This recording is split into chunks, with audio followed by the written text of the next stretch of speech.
Isomee Wathesalonike wa kwanza sura ya 4 mstari wa 16 hadi wa 18. Karibu. Amen. Kwa sababu Bwana mwenyewe atashuka kutoka wapi? Kutoka wapi? Mbinguni. Huyu ni Bwana Yesu. Pamoja na mwaliko. Na sauti ya malaika mkuu na parapanda ya Mungu. Nao waliokufa wakiwa ndani ya Kristo wataanza kufufuliwa hao. Kisha sisi tulio hai tuliosalia tutanyakuliwa pamoja nao katika mawingu ili tumlaki Bwana hewani, na hivyo tutakuwa pamoja na Bwana milele. Amen. Kwa hiyo faida ya kuwa umeokoka ni kwamba siku ukifa watu watalia, wataomboleza, watakujengea kaburi la vigae ama la tofali za choma, au litabaki tu kama la viazi, lakini tumaini ni kwamba kuna ufufuo. Amen, amen.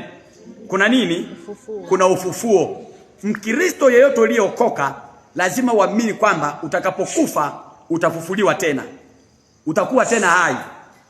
Nao watakao kuwa wajafa hawatakutangulia wewe ambao utakuwa pengine siku hizo umekufa ama kwa ajili ya uzee, miaka yako imekamilika. Sisi hatufi kabla ya wakati. Lazima tuishi mpaka tufike ile hatua ambayo mwenyewe anasema Mungu nichukue. Ndio iko namna hiyo. Kwa hiyo unapata haki ya ufufuo. Wale wafu wengine hawafufuliwi kwanza. Yaani ufufuo huu wa kwanza ni wale ambao tu wamwamini Kristo. Kwa hiyo wengine watabaki tena kaburini miaka 1000. Wale wengine waliokufa hawa wamekufa kwenye dini hawajaokoka. Hawa naongelea kwamba ule unyakuo wa kanisa. Kwa hiyo faida ya wewe uliyookoka ni kwamba utafufuliwa kwanza, makaburi mengine yanabaki hapo. Wewe unanyakuliwa pamoja na watakatifu wengine ambao watakuwa hawajafa, mnakwenda kumlaki Yesu mawinguni. Mnaenda kuishi kwenye harusi ya mwana kondoo kwa miaka 7, baadaye kwa miaka 1000. Baadaye tena tutarudi pamoja na Kristo kuja kufanya ufufuo wa pili kwa ajili pia wenye dhambi, ili waende wakahukumiwe kwa ajili ya kutupwa jehanamu ya moto.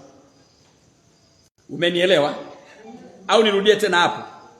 Kwa sasa hivi watu wanakufa mchanganyiko. Anakufa wa Mungu, anakufa wa shetani.